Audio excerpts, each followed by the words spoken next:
What's going on, Tar Heel Nation? Nathan and Alan here. We are your Hill Brothers, and welcome into Week 2, the Scouting Report. North Carolina takes on the Charlotte 49ers. Nathan and Alan are here, but there's nobody else here. This is the Scouting Report. This is what we typically we have an insider from the opposing team come on and hang out and have a good time with us. But unfortunately, through sickness and just schedule conflicts, a lot of things just wasn't able to line up, and unfortunately, we're gonna have to go on this thing on our own this week, Alan. I hope you're ready, dude. I've done some research. I think you have too, and I've done a little bit. Yeah, now we're going to try and bring you guys a full scouting report. We're going to try to do our best. Last year we had Hunter Bailey on from the Charlotte or the Highway 49 podcast over there for the Charlotte 49ers, and he has some super cool stuff to say about last year's team. There's some similarities, but the super cool things is like the traditions that we always like to bring you guys at the end of these scouting reports.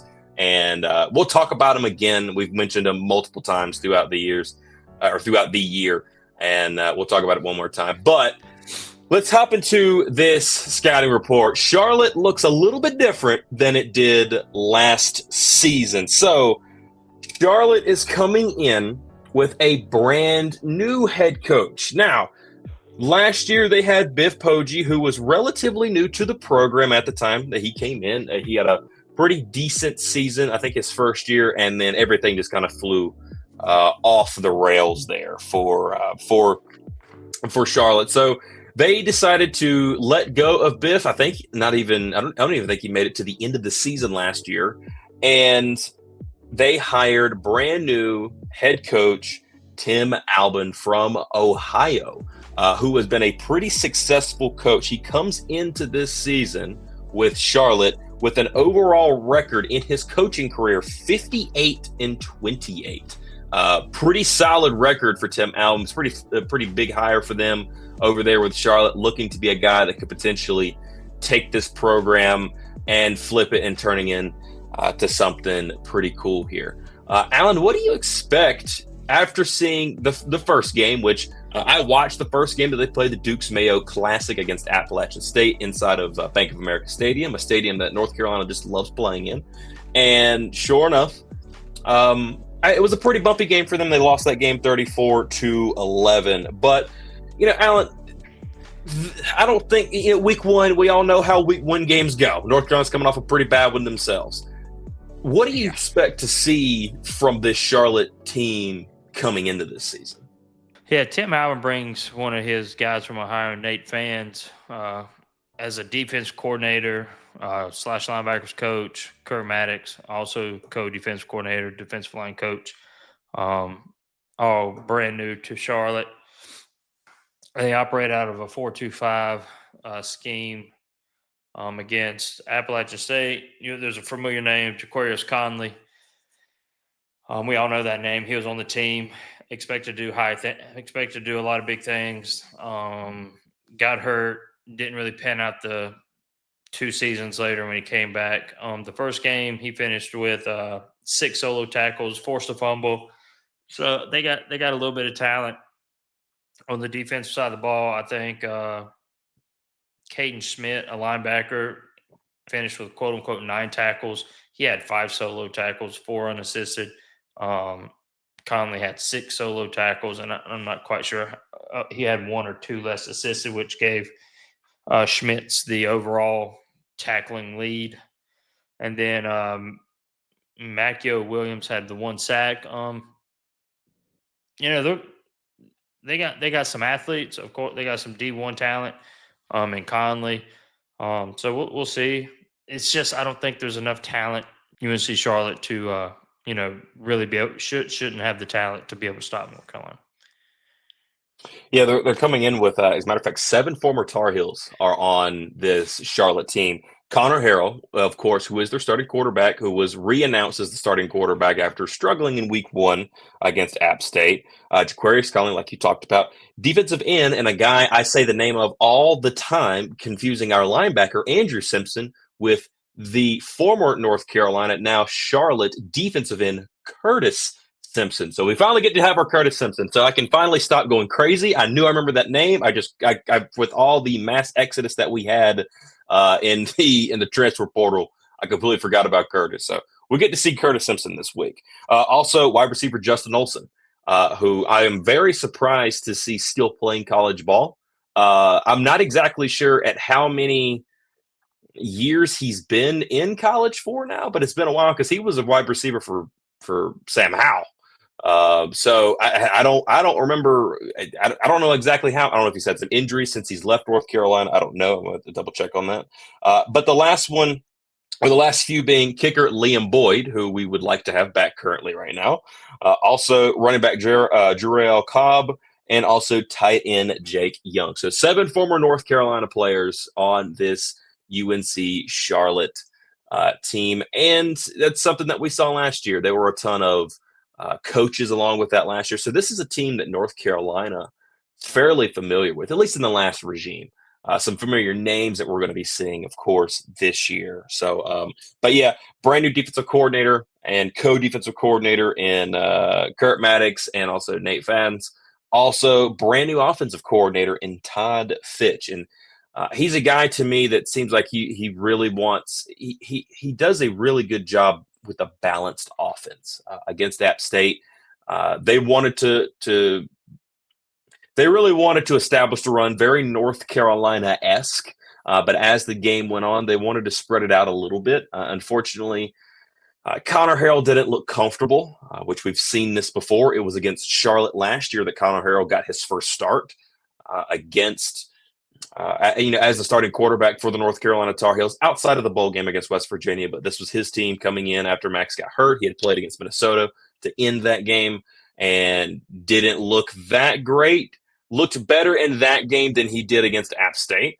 But it wasn't the next game that he got benched for Jacoby Criswell. So they brought in a lot of talent in the quarterback room. And most notably Connor Harrell, and also the Duke quarterback, which North Carolina fans will remember the name of, Grayson Loftus, because he was the third-string quarterback for Duke when they came to North Carolina in Drake May's last year and went to a shootout in that game. And he looked like the next Heisman.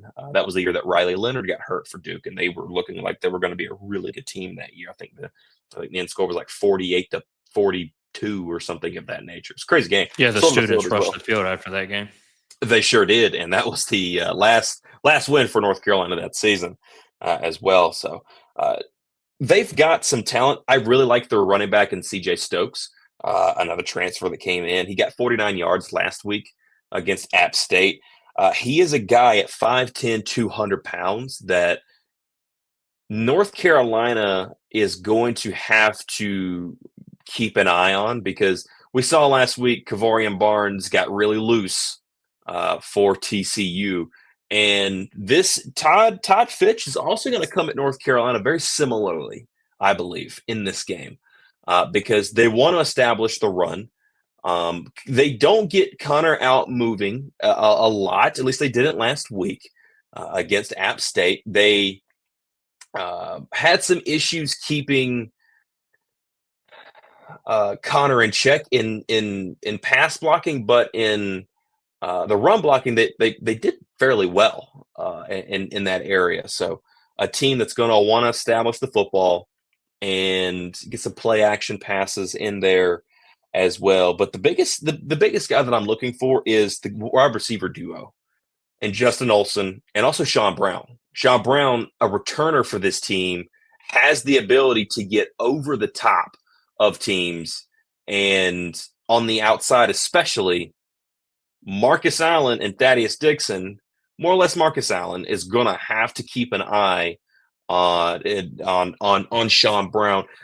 Olsen typically a little bit more into the slot a little bit, but this team, while being Charlotte, we understand supposed to be Group of Five, lesser quote unquote talent, they have a lot of players on this team that are also very unknown, but have a lot of potential to do something more dynamic than what we would like to think of. You know, 7 former Tar Heels on this team. These are guys that played at the Power 4 level, and it just didn't pan out for them here. And half of these guys coming from the Mac Brown side of things, not coming in with Bill Belichick, who brought in a ton of brand new players, and they just went to a lower college in Charlotte. So they've got some athletes out there, and I think one of them to keep an eye on, and you mentioned, I'll throw it back to you, is on the defensive side, Macchio Williams. This guy at 6'1", 280, not the biggest guy in the world, but he's got some speed. What do you think Carolina needs to do to keep a guy like that at bay? They just got to play fundamental football. I mean, 6'1", that's my height. He's 280 pounds. That's a big fella. And you can't tell me it's all muscle. Nobody at 6'1" should really be 280 pounds. It's not natural. So when you think power 5, or it's power 4 now, sorry. When you think power 4, you hear 280. I mean, 280, you're thinking of a tackle, but he's probably 6'6", 6'7". Yeah, up there. Might move just as fast as a 6'1" guy, but he's 6'6", 6'7", 280. He's strong. He's a Peter Woods type. You know what I'm saying? Peter Woods. So you would think an Aiden Banfield, who got tossed around pretty good by TCU's tackles and ends Monday night. I saw him and Christo Kelly end up on their tails a few times, and you would think that they would be able to keep that guy in check. Now, we could all, and this is a game I would expect an Aiden Buchanan, maybe to hold up better on that left tackle spot. Because I didn't see any exactly, speed rushers that elite speed and power, especially if the only guy that got the sack was Macchio Williams, and he's 6'1", 280. So we can save it for the preview and prediction, but this should be a game to really hone the fundamentals to be able to keep the these defensive linemen in check. Yeah, and one other thing that I see is a big issue for Charlotte coming in last game being against App State. Now, granted, it was the first game. Teams trying to feel each other out. People are successful in some things. We saw North Carolina has some issues in this department as well. But they let 404 yards of passing fly down the field against App State. App State, a team coming in, brand new quarterback, brand new system under Dowell Loggins, also a brand new team. A lot of new people there. Jaquarius Conley's anchoring that back seven, but it looks to me that they're very susceptible to the pass, and not exactly sure. It could be a getting used to the defensive new scheme, the 4-2-5 that you mentioned there. Could be getting used to that, but it also could be something that North Carolina could potentially pick apart if they're not careful. So, I'm North Carolina's got to throw the ball first. Right. I'm going to ask you a question. Let's see who's at the end of the day, after the game's over with, who do you think is going to be the player of the game, if you will, defensively for the Charlotte 49ers? I don't think the Macchio Williams is going to. Well, I say that, but North Carolina's offensive line didn't really do anything to protect. I mean, they gave up the sack that was called quick. That would have been a sack fumble. That was the scoop and score by Devin Dreary. Devin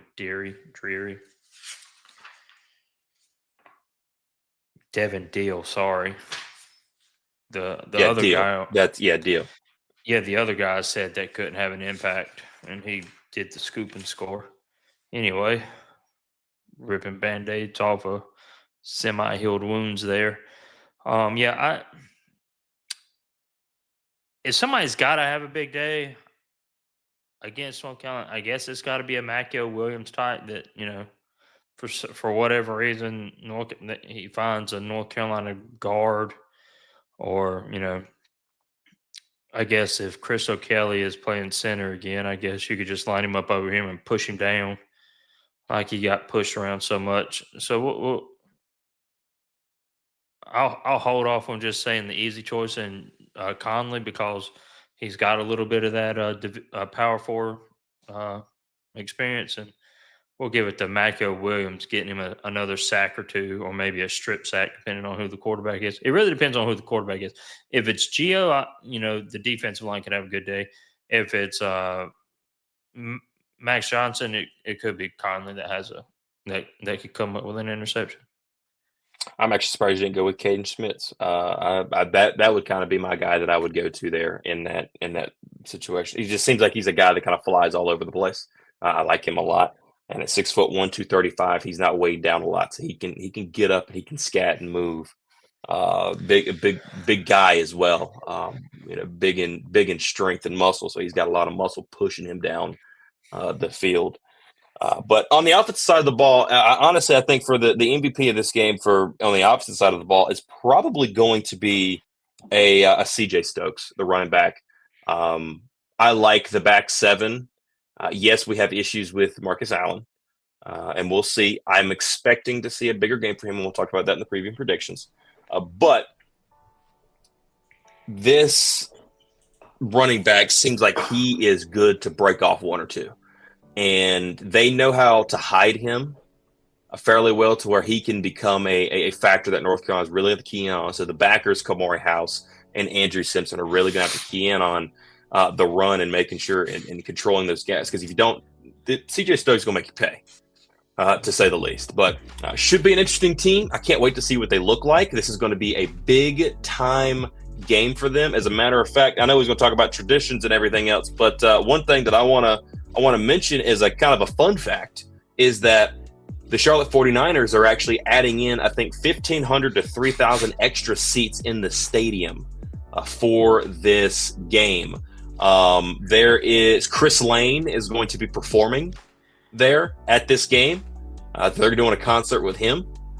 So it's going to be a pretty raucous atmosphere for the Charlotte 49ers. They're talking about it as being the biggest game in their school history. Belichick, everything else coming along with it. This is a chance to, even though Belichick lost and North Carolina lost in their first game pretty pitifully, they're still going to be highly looked at by the national media. And this is a place for, if Charlotte was to come out and pull off a win, hey, recruits, look at what we're doing. We're starting to build something here. Come to us. It'd be a good win for Tim Albin and the team. So I'm looking forward to seeing what this game looks like. I'm excited to see what the Charlotte 49er team looks and how they play. I got to see them last year, and they were a pretty fun team to play. The fan base is crazy. Love them to death. They are rabid for their team. Even if their team isn't all that good like they were last year, different story potentially this year, and it should be an interesting game to say the least. But this has been a scouting report. I know it's a little bit different from what we're used to, but it's been fun nevertheless. So hopefully you guys are looking forward to seeing Charlotte and North Carolina play this weekend. Charlotte is a team that's unknown, but a lot of familiar faces, and I'm curious to see how guys like JQ play, and also Connor Harrell, to say the least, as well. But anyway, leave your comments, thoughts, and opinions down below. Thank you all for watching. Thank you all for being here. And as always, go Heels. Go Heels.